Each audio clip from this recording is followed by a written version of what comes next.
बिस्मिल्लाहिर्रहमानिर्रहीम। अस्सलामुअलैकुम। हज़रत अब्दुल्ला बिन अबू नूह रहमतुल्लाह अलैह बहुत इबादत गुजार थे। आपका बयान है, एक मर्तबा मक्का मुकरमा जाते हुए मुझे एक बुजुर्ग नजर आए। उनकी बारोब व बावकार शख्सियत ने मुझे तअज्जुब में डाल दिया। मैंने इनसे कहा, मैं आपकी रफाकत का तालब हूँ। फरमाया, जैसे तुम्हारी मर्जी, मुझे कोई एतराज नहीं। चनाचा मैं इनके साथ हो लिया। वो सारा दिन चलते और जहां चाहते ठहर जाते। बहुत ज्यादा गर्मी के बावजूद दिन को रोजा रखते। अफ्तार के वक्त अपने थैले से कोई चीज निकालकर अपने मुंह में डाल लेते। रोजाना अफ्तार के वक्त न जाने कौन सी चीज थैले से निकालकर सिर्फ 2-3 मरतबा अपने मुंह में डालते। फिर मुझे बुलाते और कहते, आओ तुम भी इसमें से कुछ खा लो। मैं अपने दिल में कहता कि ए बंदा खुदा, ये तो तुम्हें भी कफायत ना करेगा। फिर भी तुम्हारे आसार का ये आलम है कि मुझे भी खाने की दावत दे रहे हो। तुम्हारे जज्बे को सलाम। वो बाइसरार मुझे कुछ खिला देते। उनके सब्र और अबादत और रियाजत को देखकर उनका रोब व दबदबा मेरे दिल में घर कर चुका था। हम मंजिलों पर मंजिलें तय करते, सुए हरम रवां दवां थे। एक दिन रास्ते में एक शख्स मिला जिसके पास एक गधा था। बुजुर्ग ने मुझसे फरमाया, जाओ और गधा खरीद लाओ। अल्लाह की कसम, बुजुर्ग की ये बात सुनकर उनके जलाल की वजह से मुझसे इनकार ना हो सका।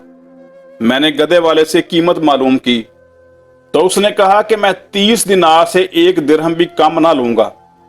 मैंने बुजुर्ग को बताया तो फरमाया, जाओ इतने में ही खरीद लो और अल्लाह से भलाई तलब करो।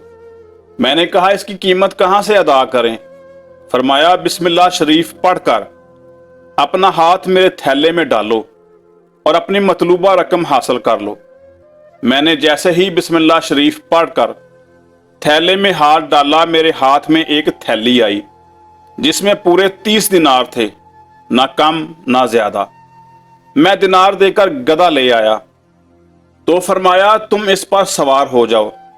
मैंने कहा, हजूर, आप मुझसे ज्यादा उम्र सीधा और कमजोर हैं, इसलिए आप सवार हो जाएं और मैं पैदल चलता हूं। बहरहाल मेरे असरार पर वो सवार हो गए और मैं इनके साथ चलने लगा। हम सारा दिन सफर और रात को क्याम करते। वो बुजुर्ग पूरी रात नमाज पढ़ते हुए गुजार देते। जब हम असफहान पहुंचे तो एक शख्स इस बुजुर्ग से मिला, सलाम किया और दोनों ने एक तरफ होकर कुछ गुफ्तगू की। फिर दोनों ने रोना शुरू कर दिया। काफी देर रोते रहे। जब जुदा होने लगे तो बुजुर्ग ने उस शख्स से कहा, मुझे कुछ नसीहत कीजिए। फरमाया, हाँ, दिल के तकवे को लाजम कर लो। हर घड़ी क़यामत का हौलनाक मंजर तुम्हारे पेश नजर होना चाहिए। अर्ज की, मजीद कुछ नसीहत फरमाइए। फरमाया, हाँ, जब आखिरत की तरफ जाओ तो अच्छे अमाल लेकर जाना। अपने दिल को दुनियावी मालो दौलत की मोहब्बत से पाक कर लो। सुनो, समझदार लोग वो हैं जो उस वक्त दुनिया के ऐब और धोखे को पहचान लेते हैं जब वो अपने चाहने वालों को हर तरफ से घेर लेती है। अल्लाह की तुम पर रहमत, सलामती और बरकत हो। फिर दोनों जुदा हो गए। मैंने अपने रफीक बुजुर्ग से पूछा, अल्लाह आप पर रहम फरमाए, ये शख्स कौन था? मैंने आज तक इससे बेहतर कलाम करने वाला किसी को नहीं पाया। फरमाया कि ये अल्लाह के बंदों में से एक खास बंदा था। फिर हम असफान से मक्का मुकरमा पहुंचे।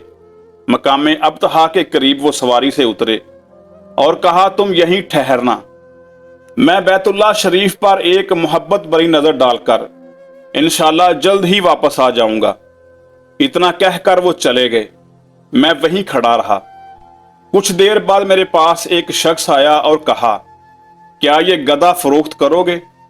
मैंने कहा, हाँ, ये 30 दिनार का है। उसने कहा, मुझे मंजूर है। मैंने कहा, यह गधा मेरा नहीं, मेरे रफीक का है। वो मस्जिद हराम की तरफ गए हैं, अभी आते ही होंगे। अभी मैं ये बात कर ही रहा था कि वो आते हुए दिखाई दिए। मैं उनकी तरफ बढ़ा और कहा, میں نے یہ گدھا 30 دینار میں فروخت کر دیا ہے۔ فرمایا اگر تم چاہتے تو اسے زیادہ میں بھی بیچ سکتے تھے، لیکن اب بیچ دیا تو کوئی بات نہیں، اپنا قول پورا کرو۔ چنانچہ میں نے 30 دینار لے کر گدھا اس شخص کے حوالے کر دیا۔ پھر بزرگ سے پوچھا ان دیناروں کا کیا کروں؟ فرمایا یہ تمہارے لیے ہیں، انہیں اپنے استعمال میں لاؤ۔ میں نے کہا مجھے ان کی حاجت نہیں۔ فرمایا اچھا تو پھر انہیں میرے تھیلے میں ڈال دو۔ میں نے وہ دینار تھیلے میں ڈال دیے۔ مقام ابتہا کے قریب ایک جگہ قیام کیا تو فرمایا قلم دوات اور ورق لاؤ۔ میں نے یہ اشیاء حاضر خدمت کی تو آپ نے 2 خط لکھے، پھر ایک خط مجھے دیتے ہوئے کہا جاؤ فلاں جگہ حضرت عباد بن عباد رحمت اللہ علیہ ہوں گے، یہ خط دے کر انہیں اور وہاں موجود تمام لوگوں کو میرا سلام کہنا۔ پھر دوسرا خط دیتے ہوئے فرمایا اس کو اپنے پاس رکھنا اور یوم نحر یعنی قربانی کے دن پڑھنا، جاؤ اللہ پاک تمہارا حامی و ناصر ہو۔ میں خط لے کر حضرت عباد بن عباد رحمت اللہ علیہ کے پاس پہنچا تو دیکھا کہ وہ لوگوں کو حدیث سنا رہے ہیں۔ بہت سے مسلمان ان کے ارد گرد بیٹھے حدیث نبوی سن رہے تھے۔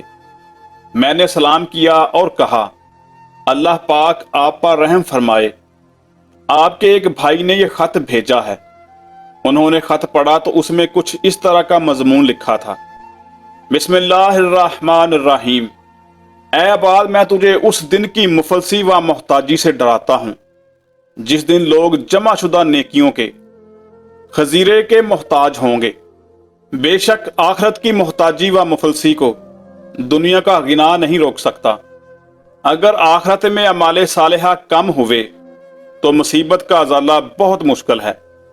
میں تیرا مسلمان بھائی ہوں، جب تم میرے پاس پہنچو گے تو میں مرنے والا ہوں گا، بس تم میرے پاس آؤ، میری تجہیز و تکفین کرو اور نماز جنازہ پڑھ کر مجھے میری قبر میں اتار دو۔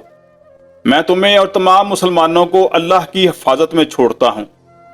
2 جہاں کے تاجور حبیب رب اکبر حضرت محمد مصطفیٰ صلی اللہ علیہ وآلہ وسلم کی بارگاہ بے کس پناہ میں میرا سلام ہو۔ سب کو میری طرف سے سلام اور تم سب پر اللہ کی رحمت ہو۔ واسلام آپ کا بھائی۔ خط پڑھ کر حضرت عباد بن عباد رحمت اللہ علیہ نے مجھ سے فرمایا جس نے یہ خط بھجوایا ہے وہ کہاں ہے؟ میں نے کہا مقام ابتہا کے قریب۔ فرمایا کیا وہ بیمار ہیں؟ میں نے کہا میں تو بالکل تندرست چھوڑ کر آیا ہوں۔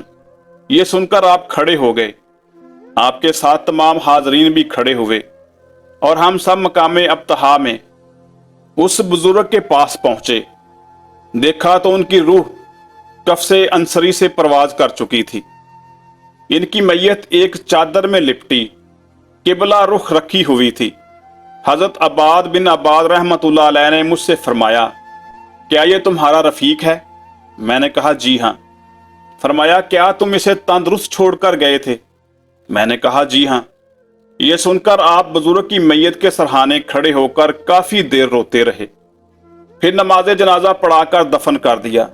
لوگوں نے دور دور سے آ کر جنازے میں شرکت کی۔ جب یوم نحر یعنی قربانی کا دن آیا تو میں نے کہا واللہ اپنے رفیق کے حکم کے مطابق ان کا دیا ہوا دوسرا خط میں آج ضرور پڑھوں گا۔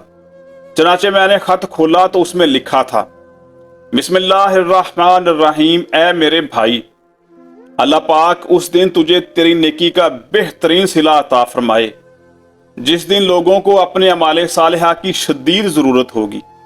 اللہ پاک تجھے ہماری رفاقت کا بہترین اجر عطا فرمائے۔ بے شک نیک شخص اپنی نیکی کو اپنے بالکل قریب پائے گا۔ میرے بھائی مجھے تجھ سے ایک حاجت ہے، جب اللہ پاک تیرا حج مکمل فرما دے تو بیت المقدس جا کر میری میراث میرے وارث کے حوالے کر دینا۔ السلام علیکم۔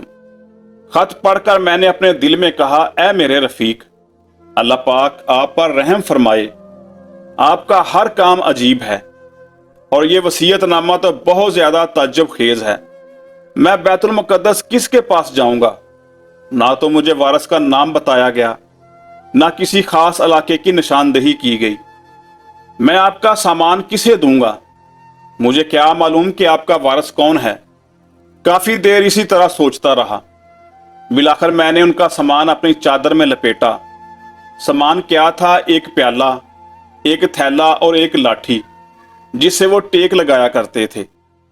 ये सामान महफूज मकाम पर रखकर मनासके हज अदा किए और पुख्ता इरादा कर लिया, इंशाअल्लाह मैं बैतुल मुकद्दस जरूर जाऊंगा। हो सकता है मेरी मुलाकात उनके वारिस से हो जाए। चनाचे बैतुल मुकद्दस पहुंचकर मैं मस्जिद में दाखिल हुआ तो बहुत से फुकरा व मसाकीन का हजूम था। मैं इन लोगों के दरमियान घूमता रहा।